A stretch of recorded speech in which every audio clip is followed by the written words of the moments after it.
Assalamualaikum warahmatullahi wabarakatuh. Halo teman-teman. Di video kali ini kita akan membahas latihan soal TWK CPNS 2023 dan video ini video yang ke-100. Soal pertama. Andi adalah seorang pemuda generasi milenial. Andi dan teman-temannya dapat dikatakan sebagai generasi penerus bangsa yang tentunya akan berperan dalam mempertahankan kesatuan bangsa dan melindungi dari segala macam ancaman. Sehingga semua generasi milenial diharapkan memiliki kemampuan awal bela negara. Kemampuan awal bela negara dapat diwujudkan secara fisik dan mental.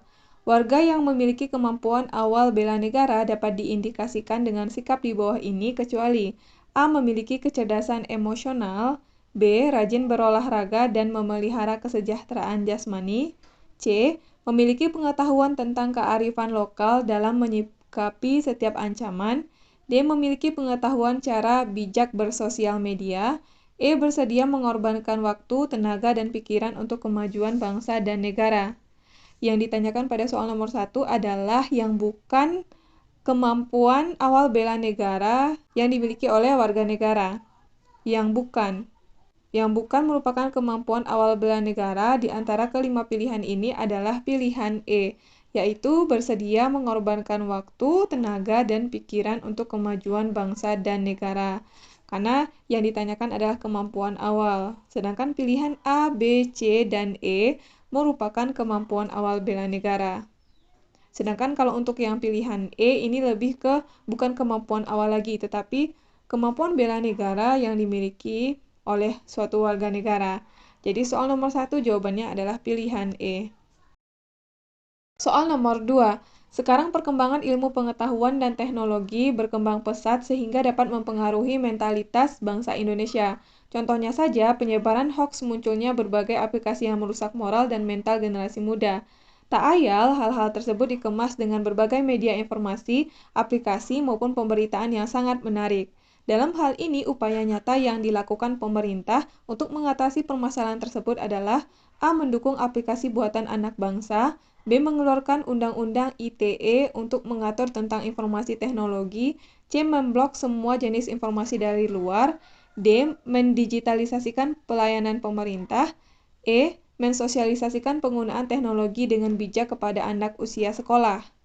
Yang ditanyakan adalah upaya nyata yang dilakukan pemerintah untuk mengatasi permasalahan yaitu berkembang pesatnya ilmu pengetahuan dan teknologi yang mempengaruhi mentalitas bangsa Indonesia. Seperti adanya penyebaran hoaks, kemudian munculnya aplikasi yang merusak moral dan mental generasi muda. Apa upaya nyata yang dilakukan pemerintah untuk mengatasi permasalahan tersebut? Di antara kelima pilihan ini, tindakan atau upaya yang dapat dilakukan oleh pemerintah supaya hal tersebut tidak terjadi adalah dengan mengeluarkan Undang-Undang ITE untuk mengatur tentang informasi teknologi. Jadi dengan adanya undang-undang ini, maka akan ada batasan terhadap informasi yang beredar maupun apa saja yang boleh diberitakan atau tidak. Jadi untuk soal nomor 2, untuk mengatasi permasalahan tersebut, pemerintah dapat mengeluarkan Undang-Undang ITE untuk mengatur tentang informasi teknologi. Jawaban soal nomor 2 adalah pilihan B. Soal nomor 3. Pak Anan adalah seorang wali kelas di SD Selalu Tersenyum. Kelas Pak Anan terdiri dari murid-murid dari berbagai suku dan agama. Terkait hal tersebut sebagai wali kelas, hal yang dapat dilakukan Pak Anan adalah A. Meminta para murid untuk duduk sesuai agamanya untuk mempermudah proses belajar. B. Para murid diminta untuk mempelajari semua suku agar lebih mudah berbaur. C. Mengatur posisi duduk murid agar suku dan agama yang berbeda dapat saling berbaur. D. Tidak memberitahu agama maupun sukunya agar tidak dianggap melakukan diskriminasi. E. Menyerahkan kepada ketua kelas untuk mengatur tempat duduk. Ketika kita merupakan wali kelas dari suatu kelas yang terdiri dari murid-murid dari berbagai suku dan agama, sebagai wali kelas apa yang kita lakukan di kondisi tersebut? Di antara kelima pilihan ini, salah satu tindakan yang tepat kita lakukan adalah pilihan C, yaitu mengatur posisi duduk murid agar suku dan agama yang berbeda dapat saling berbaur. Soal nomor 4. Pada masa mempertahankan kemerdekaan Indonesia, Kota Bukit Tinggi berperan sebagai kota perjuangan dan ditunjuk sebagai ibu kota negara Indonesia setelah Yogyakarta jatuh ke tangan Belanda atau dikenal dengan Pemerintahan Darurat Republik Indonesia atau PDRI yang dibentuk pada 19 Desember 1948 di Bukit Tinggi, Sumatera Barat oleh Syafruddin Prawira Negara. Peristiwa ini kemudian ditetapkan sebagai Hari Bela Negara. Peristiwa tersebut memperlihatkan nilai bahwa A. Jika bela negara berasal dari perjuangan pembentukan PDRI, B. Belanda tidak terima dengan kemerdekaan RI sehingga datang kembali ke Indonesia, C. Bukit Tinggi merupakan tempat yang aman untuk mengumpulkan kekuatan nasional saat itu, D. Keutuhan NKRI tidak hanya perlu direbut dari penjajah, namun juga harus dipertahankan, E. Perjuangan nasionalis akan lebih berhasil daripada perjuangan separatis. Jadi ketika pada masa mempertahankan kemerdekaan Indonesia, Kota Bukit Tinggi berperan sebagai kota perjuangan dan ditunjuk sebagai ibu kota negara setelah Yogyakarta jatuh ke tangan Belanda atau dikenal juga dengan istilah PDRI atau Pemerintahan Darurat Republik Indonesia. Peristiwa ini kemudian ditetapkan sebagai Hari Bela Negara dan melihatkan bahwa jawaban dari soal nomor 4 adalah pilihan D, yaitu keutuhan NKRI tidak hanya perlu direbut dari penjajah, namun juga harus dipertahankan. Soal nomor 5. Kala itu, pertengahan 1960-an, Sri Sultan Hamengkubuwono IX mengendarai sendiri mobilnya keluar kota, tepatnya ke Pekalongan. Entah mengapa Sri Sultan saat itu melakukan kesalahan. Dia melanggar rambu lalu lintas.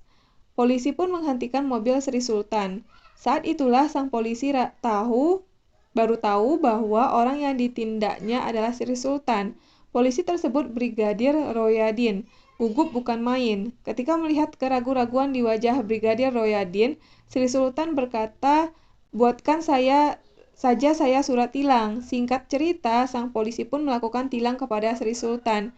Nilai integritas yang terdapat dalam tokoh Sri Sultan Hamengkubuwono IX adalah A. Kerja keras, B. Adil, C. Berani, D. Jujur, E. Tanggung jawab. Ketika Sri Sultan Hamengkubuwono IX melakukan kesalahan, yaitu melanggar lampu lalu lintas, kemudian dia dihentikan oleh seorang polisi, dan pada saat itu karena si polisi tahu bahwa dia merupakan si Sultan, sang polisi gugup dan ragu. Pada kondisi itu, kemudian Sri Sultan berkata, "Buatkan saja dia surat tilang." Dengan begitu, si polisi memberikan surat tilang dan nilai integritas yang bisa kita ambil dari tokoh Sri Sultan Hamengkubuwono IX adalah yaitu tanggung jawab, karena dia bertanggung jawab terhadap kesalahan yang dia buat atau terhadap sesuatu yang dia lakukan. Jadi soal nomor 5 jawabannya adalah pilihan E. Soal nomor 6. Bela negara adalah sebuah konsep yang disusun oleh perangkat perundangan dan petinggi suatu negara tentang sikap seseorang, suatu kelompok atau seluruh kelompok dari suatu negara dalam kepentingan mempertahankan eksistensi negara tersebut. Berikut ini yang bukan merupakan manfaat dari bela negara adalah A. Membentuk karakter positif seseorang dalam kehidupan berbangsa dan bernegara. B. Mempermudah terjaganya persatuan dan kesatuan bangsa. C. Menciptakan masyarakat yang sadar hukum serta hak dan kewajibannya. D. Menanamkan nilai Pancasila dan Undang-Undang Dasar 1945. E. Menjamin usaha pertahanan dan keamanan negara.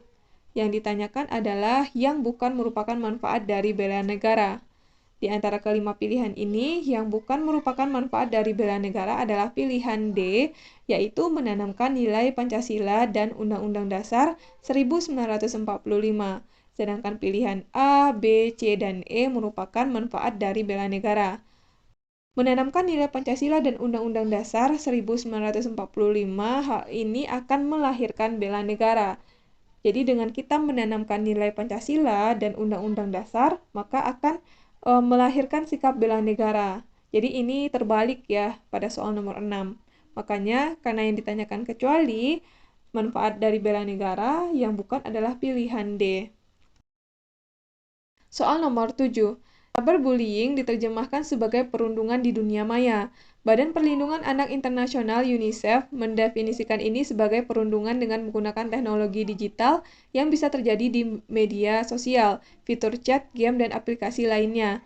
Hasil riset polling Indonesia yang bekerja sama dengan Asosiasi Penyelenggara Jasa Internet Internasional (APJII) pada 2019 menyebut bahwa hampir separuh pengguna internet pernah diganggu di media sosial.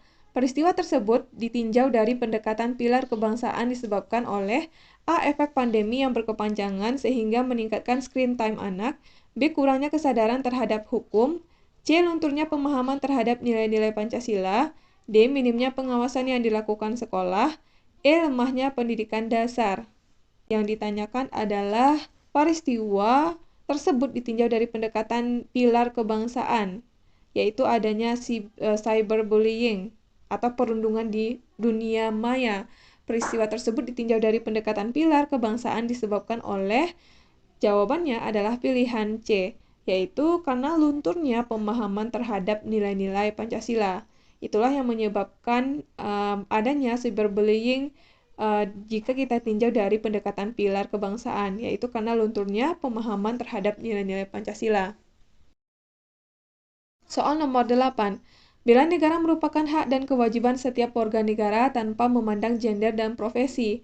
Sebagai seorang pengusaha, kita dapat berkontribusi dalam bela negara dengan aksi nyata dengan cara A. Mempekerjakan WNI saja, B. Memperluas jaringan bisnis ke seluruh Indonesia, C. Menjadikan materi Pancasila sebagai materi wajib dalam sistem rekrutmen, evaluasi, dan jenjang karir karyawan, D. Tidak mengekspor hasil produk milik perusahaan, E. Bekerja sama hanya dengan pengusaha lokal. Yang ditanyakan adalah sebagai seorang pengusaha, kita dapat berkontribusi dalam bela negara dengan aksi nyata dengan cara apa? Sebagai pengusaha. Berikut jawabannya adalah pilihan C, yaitu menjadikan materi Pancasila sebagai materi wajib dalam sistem rekrutmen, evaluasi, dan jenjang karir karyawan. Soal nomor 9. Sumpah Pemuda merupakan salah satu peristiwa penting dalam perjuangan para pemuda untuk meraih kemerdekaan Indonesia. Sumpah Pemuda dihasilkan dari Kongres Pemuda II yang diselenggarakan pada 28 Oktober 1928. Pada rapat terakhir Kongres Pemuda II, Muhammad Yamin menuliskan sebuah rumusan yang kemudian dinamai Sumpah Pemuda. Kemudian, Sumpah Pemuda dibacakan di akhir rapat sebagai hasil keputusan Kongres Pemuda II. Dengan lahirnya Sumpah Pemuda, rasa nasionalisme pemuda Indonesia saat itu mulai muncul secara nyata. Sebagai generasi penerus bangsa, implementasi semangat Sumpah Pemuda dapat kita wujudkan dengan A. Belajar dengan tekun sebagai penerus bangsa, B. Mempererat persatuan antar mahasiswa dari berbagai daerah di kampus, C. Berpartisipasi sebagai sukarelawan di daerah yang terkena bencana, D. Bekerja keras demi perbaikan ekonomi, E. Ikut berpartisipasi dalam pemilihan umum. Yang ditanyakan adalah sebagai generasi penerus bangsa, implementasi semangat Sumpah Pemuda yang dapat kita wujudkan dengan cara apa sebagai generasi penerus bangsa. Di antara kelima pilihan ini, karena yang dibahas adalah Sumpah Pemuda, maka jawabannya adalah mempererat persatuan antar mahasiswa dari berbagai daerah di kampus, yaitu pilihan B, karena Sumpah Pemuda berkaitan dengan persatuan dan kesatuan. Makanya jawabannya adalah pilihan B. Soal nomor 10. Pancasila sebagai dasar negara juga mendasari pasal-pasal dalam Undang-Undang Dasar 1945 serta menjadi cita-cita hukum yang dituangkan dalam Peraturan Perundang-undangan Negara Indonesia. Melalui pembukaan Undang-Undang Dasar 1945, masyarakat Indonesia bisa menemukan falsafah, pedoman, dasar-dasar kebangsaan dan kenegaraan, serta kepribadian bangsa. Pembukaan Undang-Undang Dasar memiliki peranan penting karena terdapat makna tersendiri yang telah lama dicita-citakan oleh tokoh perumusan Pancasila bangsa Indonesia atau Founding Father. Berikut ini yang bukan merupakan hubungan dasar negara dengan pembukaan Undang-Undang Dasar 1945 adalah A. Falsafah dasar negara Pancasila yang abstrak, tercermin dalam pembukaan Undang-Undang Dasar 1945 dan merupakan uraian rinci dari Proklamasi Kemerdekaan RI.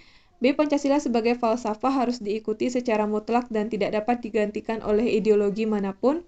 C. Pancasila yang dirumuskan dalam pembukaan Undang-Undang Dasar 1945 merupakan suatu kebulatan yang utuh dan tersusun secara sistematis dan bertingkat.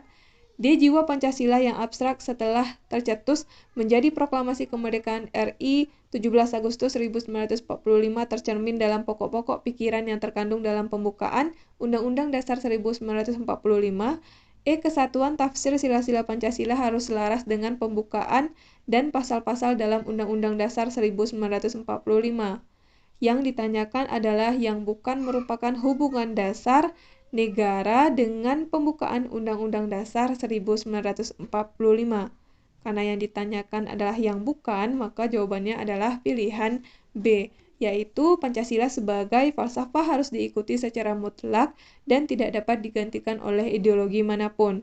Sedangkan pilihan A, C, D, E merupakan hubungan dasar negara dengan pembukaan Undang-Undang Dasar 1945. Soal nomor 10 jawabannya adalah pilihan B. Oke, sekian video kali ini. Kita udah selesai bahas 10 soal. Mudah-mudahan video ini bermanfaat untuk teman-teman semuanya. Terima kasih udah nonton sampai selesai dan sampai ketemu lagi di video selanjutnya.